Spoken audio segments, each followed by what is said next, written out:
Okay, here we are. We're going to try to show another test, maybe a little bit more clear what's happening. Just so you know, this is an empty top here. It's the top of the laundry room dryer, actually. And the reason we chose this is because we can turn out the light and it's perfectly dark. So anyway, this is the control light. These two lights are very similar. You can see that. They both have the round battery case, battery caps and things like that. This one is installed with the patented circuit, which takes advantage of auto-regeneration in batteries and other optimization techniques to manage the batteries. It's not a flashlight, it's not a battery, it's a circuit that manages the batteries. So you can put it in toy cars or anything, digital cameras, hearing aids, anything that uses primary batteries, and even rechargeable batteries if it's just for emergencies.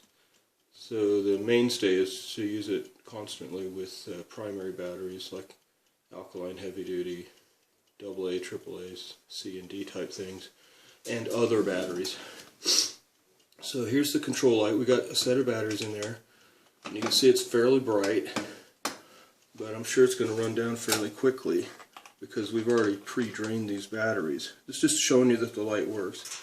This one here, using the circuit, is quite bright.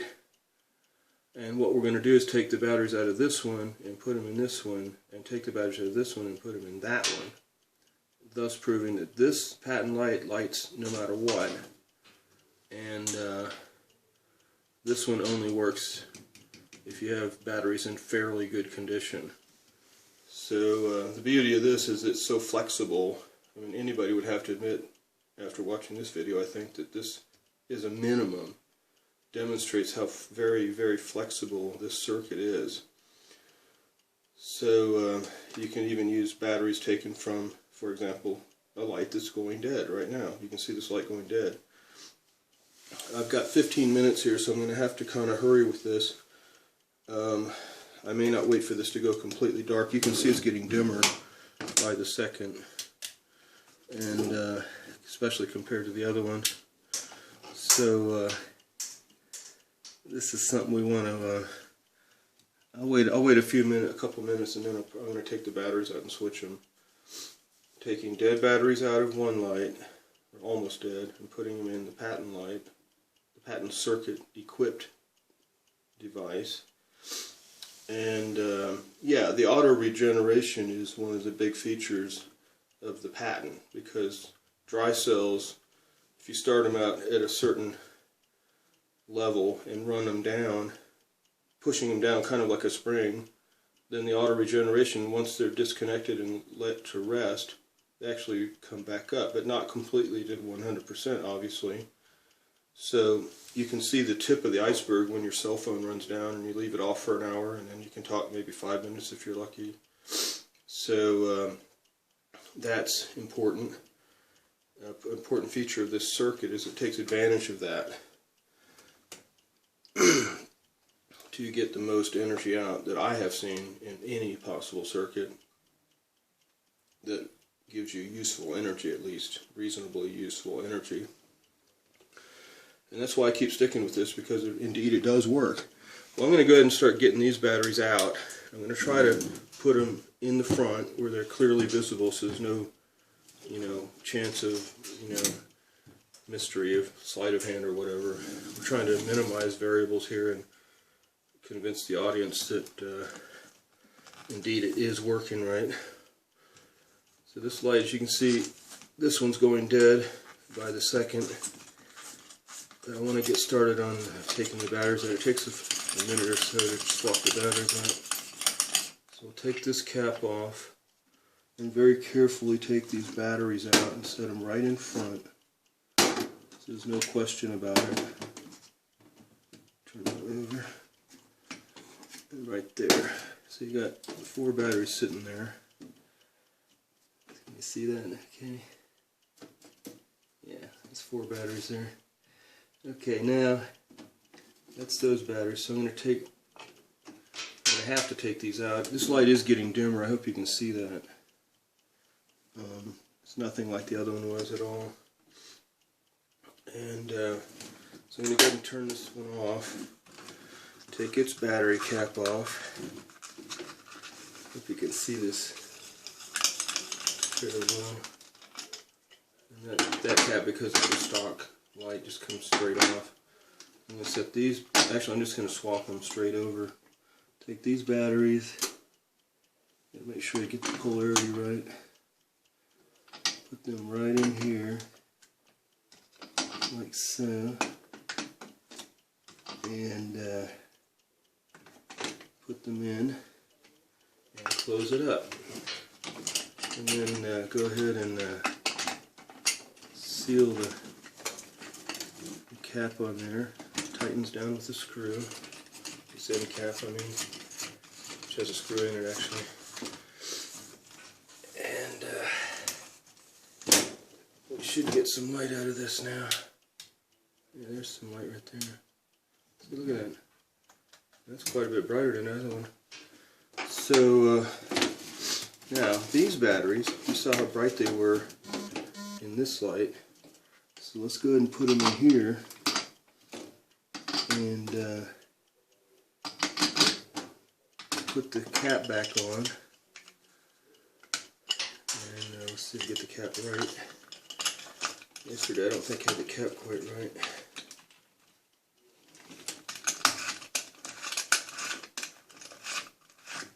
And you're seeing nothing coming out of here at all. So these batteries don't work at all in this light.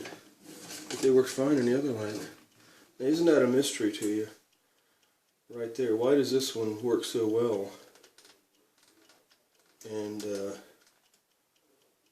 this one doesn't work at all.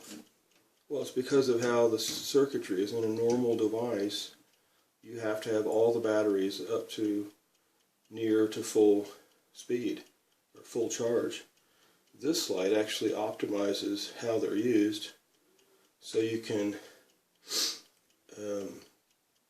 manipulate the controls, which is the switches. I'll show you the switches on this side, and plus the circuitry underneath the cap. I could show you that later if I have time. There's circuitry underneath the reflector in here, but it's so small and the parts count is so low that it actually is well worth doing it. I'm trying to get this thing to work. The cap is on. It's just not working. The batteries have to all be good enough, or it just won't work. This is a good definitive test right here. I should leave this on for a while so you can see it, or maybe you'd rather see these dead ones back in there. I don't know. I guess that's probably the best thing to do. Go ahead and switch the batteries back, I guess. I mean, you saw these batteries working here, and you saw these batteries working there. So, again, the patent light always seems to work, and the patent-equipped device always seems to work, and the control light does not always seem to work. And you have to ask yourself a question. If you're trapped underground in a mine cave-in or something, they said on the news one time that their lights only last 3 days. We've had this light in particular running a 3 LED bulb. This is incandescent, but when we put an LED bulb in there, we can get 6 weeks out of it. I ask you, what would you rather have, 3 days or 6 weeks?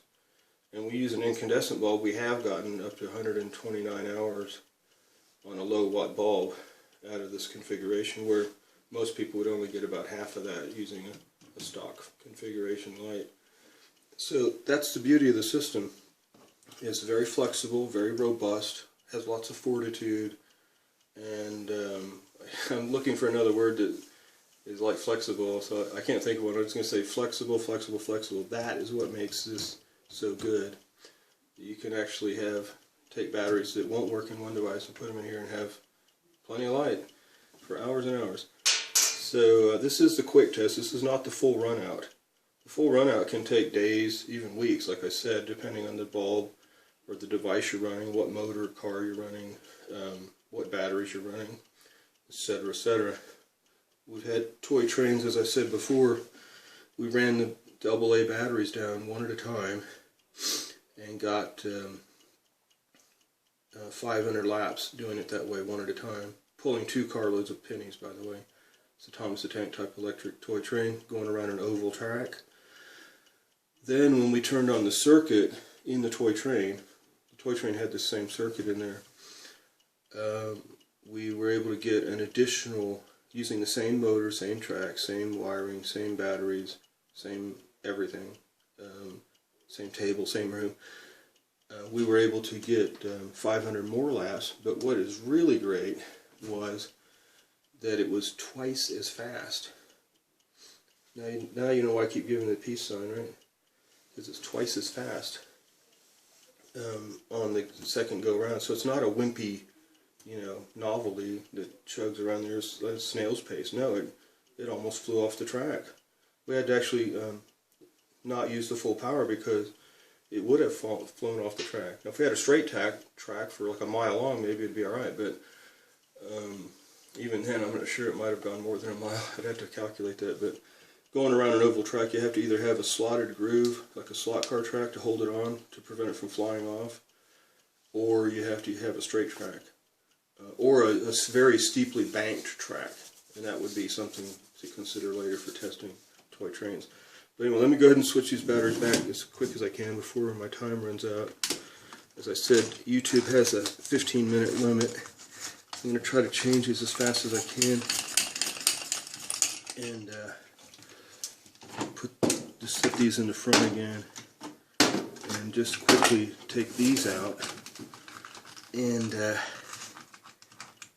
go ahead and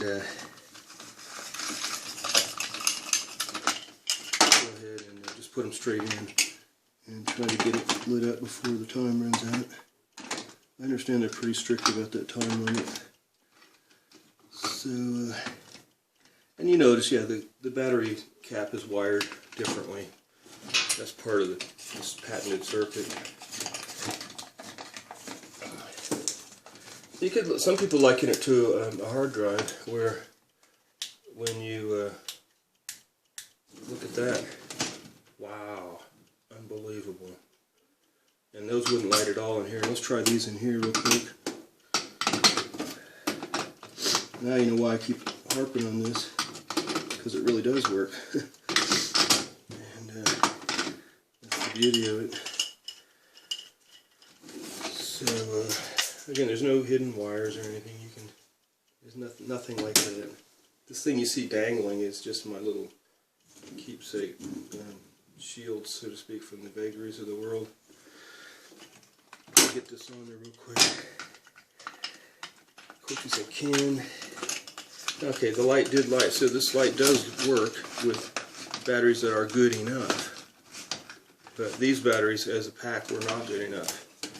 So that shows the great flexibility and gives you a taste of how it can run so much extra long, and how we can get 500 laps extra.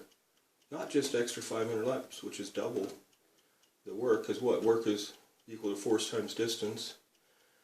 But beyond that, there's no hidden wires or nothing like that. Same here, nothing. Turn it to the side so you can see better. There's no hidden wires at all, nothing at all.